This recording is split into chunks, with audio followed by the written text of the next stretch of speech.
पितृपक्ष के अंतर्गत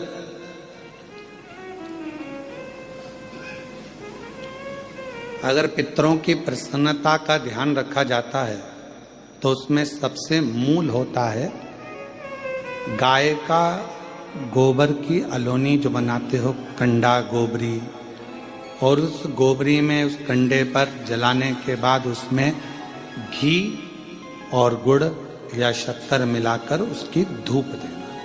ये बड़ा क्यों महाराज? शिव महापुराण की कथा कहती है अन्न 5 रात्रि तक हमारे शरीर के अंदर रहता है। कितने रात्रि? 5 रात्रि। दूध 7 रात्रि तक हमारे शरीर में रहता है और दही 20 रात्रि तक हमारे शरीर में रहता है।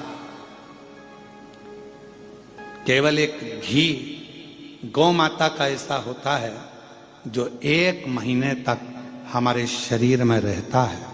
इसलिए सनातन हिंदू धर्म में, हमारे सनातन धर्म के अंतर्गत श्राद्ध पक्ष में 16 दिन गाय का गोबर का जो कंडा होता है गोबरी, उस कंडे को जलाकर उसके अंदर घी और गुड़ का धूप दिया जाता है और वो धूप हमारे पितरों की तृप्ति का केंद्र बनता है। तृप्ति का।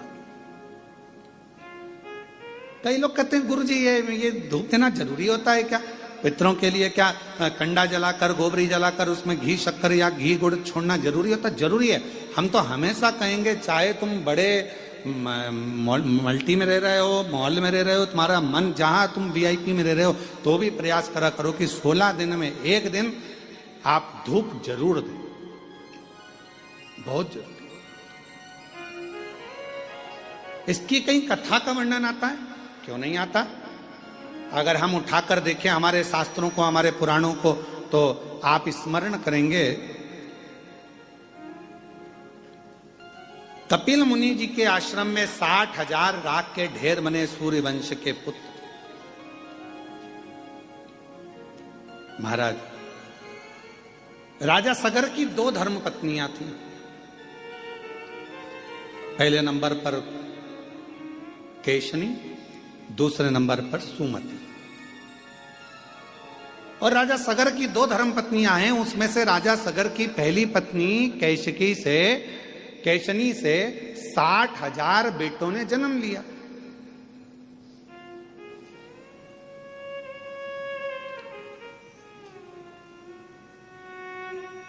अब कई लोगों के मन में एक प्रश्न खड़ा हो जाता है, गुरु जी एक बच्चे को नारी जन्म देती है तो उसकी स्थिति क्या रहती है, और आप कह रहे हो कि 60,000 पुत्र को जन्म?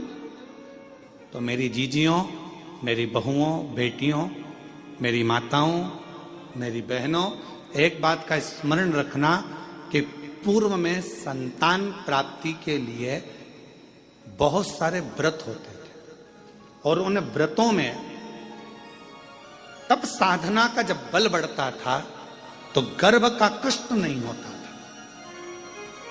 और मां अपने बच्चों को जन्म दे देती थी उस तप बल के। आज भी आप लोग देखिए विदेशों में क्या होता है। विदेशों में 2 तरह के हॉस्पिटल बने हुए। एक जगह पर लिखा हुआ है यहां नॉर्मल डिलीवरी होती है, जापा होता है, और एक जगह पर लिखा था यहां ऑपरेशन से बच्चे होते हैं।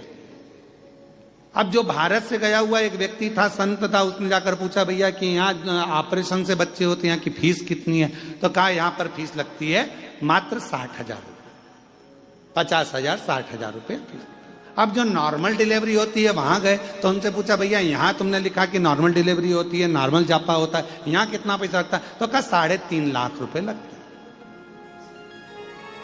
अब पूछा कि यहाँ 60,000 रुपए में ऑपरेशन से बच्चा हो गया, यहाँ नॉर्मल हुआ, दोनों में क्या अंतर है? तो कहा आधे घंटे में यहाँ ऑपरेशन से बच्चा हो जाता है। यहाँ पर जब गर्भस्थ बच्चा होता है तब गर्भवती नारी को छठे महीने में यहाँ बुला लिया जाता है और छठे महीने से उसको यहाँ रखा जाता है। उसको गेहूं दे दिए जाते हैं, अपना आटा खुद पीसो और गेहूं पीस के आटा बनाओ। आटा बनाकर अपनी छोटा सा खेत दे दिया जाता है, इसमें सब्जी बो, सब्जी बोकर इसमें अपनी मिर्ची, धनिया, अदरक जो करना है करो और अपना भोजन खुद बनाओ, झाड़ू खुद लगाओ, लीपो खुद, पोछा खुद लगाओ, सब काम तुम्हें करना है। और कुआं बना दिया छोटा सा, उस कुएं में से पानी भरो, सिर पे रखो हंडा, लेकर घर में जाओ, पानी पियो। ऐसा 3 महीने तक लगातार करने दिया जाता है। 3 महीने के बाद ऑपरेशन करने की जरूरत नहीं पड़ती, नॉर्मल डिलीवरी हो जाती है। 3.5 लाख रुपए उसके लगते हैं। अब हमारे यहाँ तो सास वन बेचारी कह दे कि काम कर ले, झापे के समय पर सास कह दे, माँ कह दे बेटा थोड़ा काम कर ले, अभी झापे का समय। तो मम्मी डॉक्टर ने कहा बेड रेस्ट, मम्मी डॉक्टर बोला बेड रेस्ट, तो डॉक्टर बोला बेड रेस्ट, तो बढ़िया पलंग पर और हाथ में मोबाइल और आवाज लगा चाय लाना। अब बेचारी जो घर में काम करे बेचारी चाय ला कर दे, लाओ जरा ये लाना, वो बेचारी वो ला कर दे। वो मोबाइल देख रही और मोबाइल में देख रही ना जाने कौन कौन से नाटक और जी हारे सो, ना जाने कौन सा सास भी कभी बहू थी। अब मालूम पड़े पूरे नाटक में, पूरे इतने नाटक चले, सब में जितने मिले सब रोते ही मिले। तो औलाद ऐसी पैदा हुई कि उसको जमीन पे छोड़ो तो पे पे करे और गोदी में बिठाओ तो चुप रहे। अब किसी महाराज जी से पूछने गई, महाराज जी हमारा बच्चा बड़ा चिड़चिड़ा हो गया, इसको गोदी में रखती तो चुप रहता है और नीचे रखो तो रोता है। महाराज जी बोले ये बताओ कि मोबाइल में जब गर्भ में था तो मोबाइल में कितने सीरियल देखे थे? सब कुमकुम भाग और ये भाग और दिन भर ओला, जैसे वो नाटक में एक ना एक रोती मिले, ऐसी औलाद रोती मिले, 24 घंटे रोए 24। और कभी कभी फिर मम्मी चिढ़ जाए, उसकी मग धो दे लपक के, खूब धो, चुप हो जा, चुप हो जा। इतने में पिताजी आ जाए, क्यों मार रही है बेचारे को, क्यों मार रही है? लो तुम चुप कर लो। अब बोल भाई, तो किसी किसी के मन में आता है, प्रश्न खड़ा हो जाता है, 60,000 राजा सगर की पहली पत्नी केशनी से 60,000 बच्चे, तब साधना बल उपासना ये प्रबल थी। और दूसरी पत्नी से सुमति से एक पुत्र हुआ राजा सगर का। समय आया, राजा सगर ने एक यज्ञ रखा, अश्वमेघ। उस अश्वमेघ यज्ञ के घोड़े को इंद्र चुरा कर ले गए और उनको कपिल मुनि के आश्रम में बांध दिया।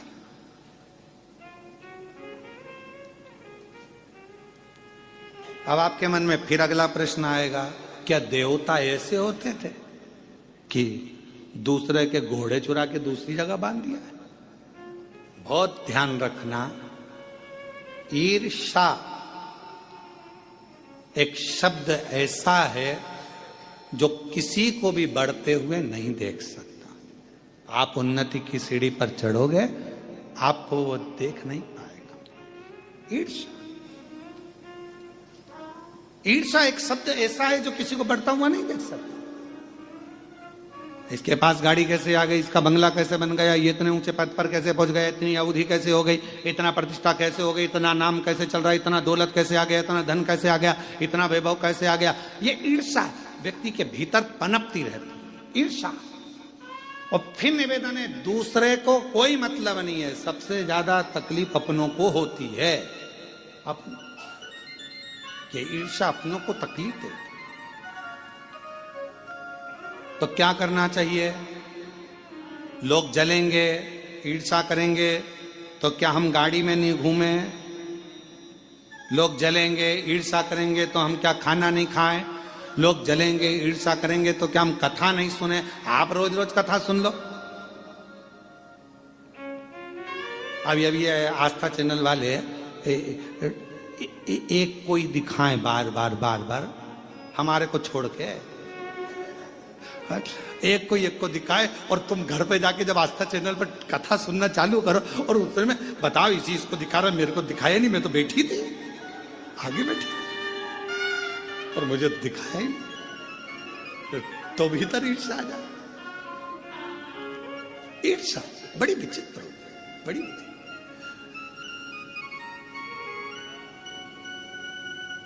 और कभी ऐसा होता है, पूछना है ना, आस्था वाले बच्चे लोग यहाँ सेवा करते हैं ना, इनसे पूछना कि अरे कहीं कहीं झगड़ा होता है। कभी कभी कभी कभी ऐसे श्रोता आते हैं कि वो कहते हैं तुम तो महाराज जी महाराज को दिखा रहे हो, हमको तो दिखाया ही नहीं।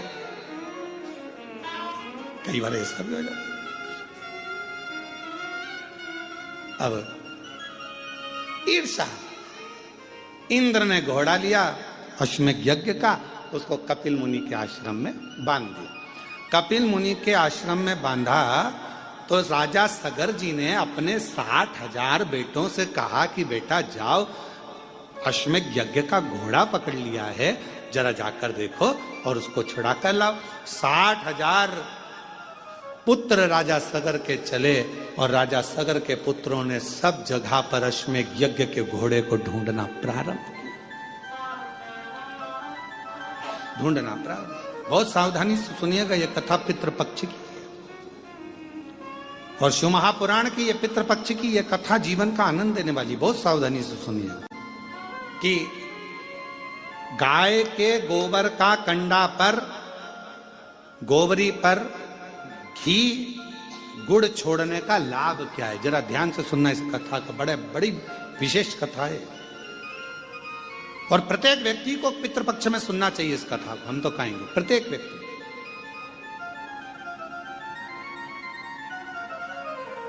अश्वमेध यज्ञ के अश्व को ढूंढने के लिए चले। अब जगह जगह जगह जगह ढूंढते रहे पर मिला नहीं। आखिरी में कहीं सूचना मिली कि कपिल मुनि के आश्रम में 60,000 जो पुत्र थे वो पहुंच गए और ये मालूम पड़ा कि कपिल मुनि के आश्रम में वो अश्वमेध यज्ञ का अश्व बंधा हुआ है। इन्होंने जाकर क्या देखा कि कपिल मुनि तो तप कर रहे, साधना कर रहे हैं, उपासना कर रहे हैं। कई बार नारखेड़े जी ऑनलाइन कथा आती है ना, तो कई बार लोग सोचते हैं कि ऑनलाइन कथा चल रही है तो फोन लगाते हैं कि हम महाराज जी से मिल सकते हैं, तो उनको कहना पड़ता है भैया महाराज जी श्योर नहीं है, तो ऑनलाइन तो चल रही है, तो ऑनलाइन चल रही है, ऐसा जरूरी थोड़ी ना कि श्योर से ही होगी।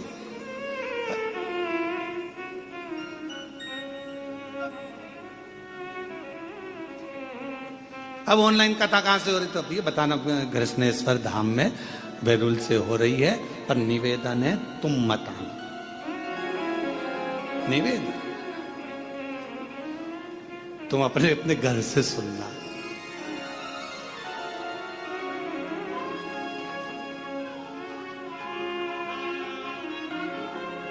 हमें हमारी जिंदगी में कोई टेंशन नहीं है केवल तुम्हारे सिवा।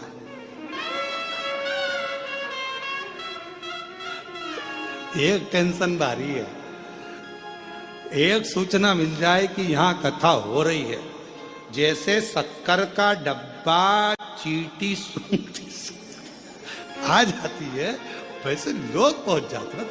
एक टेंशन, और केवल ये सीवर वाले महाराज का टेंशन नहीं, पूरी प्रशासन का भी टेंशन यही रहता है। ये ध्यान क्यों ऐसा है, ऐसा क्यों है? उसका एक कारण है कि मेरे शंकर भगवान ने तुम्हारी झोली इतनी भर दी कि बाबा उसको खाली नहीं रखा। शिव महापुराण का नियम ही यही है। शिव महापुराण के पंडाल में बाबा उसी को बुलाता है जिसकी गोदी भरना होती है या बाबा को कुछ देना होता है तो बुलाता ही नहीं है। फिर हम फिर कह रहे हैं कि ये कथा यहाँ पहुंची क्यों, तो ये समझ में नहीं आ रहा। अब हमको नहीं समझ में आया। रात को हम भी विचार कर रहे थे कि ऐसा क्या है कि ये कथा कृष्णेश्वर पहुंच गई ऑनलाइन होती, मतलब कुछ ना कुछ तुम जितने बैठे हो ना, कुछ ना कुछ तुम्हें फैमिली गिफ्ट मिलने वाला है, कुछ ना कुछ। इसकी कृपा का भरोसा नहीं है। ये जो आता है एक बार जो कथा के पंडाल में पहुंच जाता है वो वहां बैठकर नियम बना लेता है, बाबा 5 कथा सुनूंगी, मेरा भंडार भर देना। यहीं बैठकर 5 कथा का नियम लेती हूँ, 5 कथा। तो पंडाल में जो कथा श्रवण करने पहुंचता है उसको बाबा देता रहता है, इसलिए पंडाल भराता रहता है। खाली कोई नहीं गया। 3 महीने में बाबा ने फिर दे दिया भरकर उसको। इतनी कृपा कर दे। अब कथा कह रही है, राजा सगर के 60,000 पुत्र कपिल मुनि के आश्रम में पहुंच गए और कपिल मुनि के आश्रम में पहुंचकर उन्होंने देखा कि कपिल मुनि तो तप में लगे और घोड़ा पीछे बंधा, अश्व पीछे बंधा।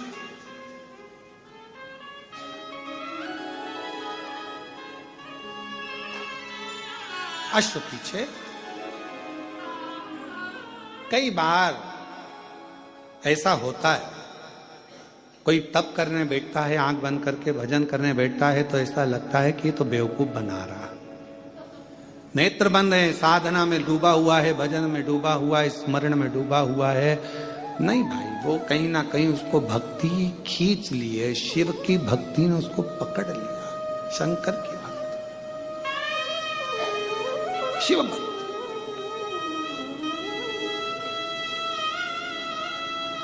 थोड़ा भजन हमारे जीवन में सुख दे सकता है, थोड़ा भजन। जरूरी नहीं कि कोई 4 घंटे बैठकर भजन करे तो हमें 4 घंटे बैठकर भजन करना है, कोई 8 घंटे भजन करे तो हमें 8 घंटे भजन करना है। एक बड़ा सुंदर चरित्र है, जापान में एक साबुन की फैक्ट्री खुली। साबुन की फैक्ट्री खुली तो उसमें उन्होंने साबुन बनाए तो साबुन बनाते बनाते कई साल निकल गए और सालों निकलने के बाद में साबुन की फैक्ट्री में से कोई एक साबुन ऐसा था जिसमें साबुन ही नहीं अंदर था और खोखा खोखा चले गए। मार्केट में वो खोखा बिक गया, ग्राहक ने खरीद लिया, खरीदा तो उसमें साबुन नहीं था, ग्राहक ने केस लगा दिया, हमने साबुन खरीदा और इसमें साबुन नहीं निकला। केस लगा तो 60 लाख रुपए उसको जुर्माने के देना पड़े साबुन फैक्ट्री वाले। कितने रुपए दिए हैं? 60 लाख। 60 लाख रुपए जब जुर्माने के दिए उसको साबुन फैक्ट्री वाले को, 6 लाख रुपए जब जुर्माने के दिए साबुन फैक्ट्री वाले ने उस साबुन वाले को, तो साबुन फैक्ट्री के मालिक को लगा कि ऐसे तो अपने को दिवाला लग जाएगा, एक आध भी साबुन गड़बड़ हुआ तो हर बार केस लगेगा, करें क्या। तो इतने में उसने सोचा कि एक काम करता हूँ, एक एक्सरे मशीन लेके आता हूँ, साबुन का एक्सरे करेगी, कोई ऐसी मशीन लाऊं जिससे वो एक्सरे में मालूम पड़ जाए कि साबुन भरा है कि खाली है। उसने एक्सरे मशीन बुलवाई। 3,82,00,000 रुपए की एक्सरे मशीन उस समय पर जापान में उन्होंने लगाई। अब वो एक्सरे मशीन से साबुन देखे जाते और फिर निकाले जाते। अब यही उत्तर प्रदेश में हो गया, एक साबुन फैक्ट्री में उनका भी साबुन खाली निकल गया। साबुन खाली निकला तो साबुन फैक्ट्री के मालिक ने विचार कर अब क्या करें। पति रात को सो नहीं पा रहा था, नींद नहीं आ रही थी। इतने में पत्नी बड़ी समझदार थी, पत्नी ने पूछा क्या हुआ, कि एक साबुन खाली निकल गया और केस लगाए। अब साबुन खाली ना निकले उसके लिए जापान में तो एक्सरे मशीन लगाई थी, 3 करोड़ से ऊपर की आई थी। अब मैं उत्तर प्रदेश का रहने वाला, मैं क्या लगाऊं। पत्नी बोली फालतू की बात मत करो, एक अच्छा सा पंखा खरीद लो और साबुन जहां से निकल कर जाता है वहां लगा दो, खाली होगा तो उड़ जाएगा।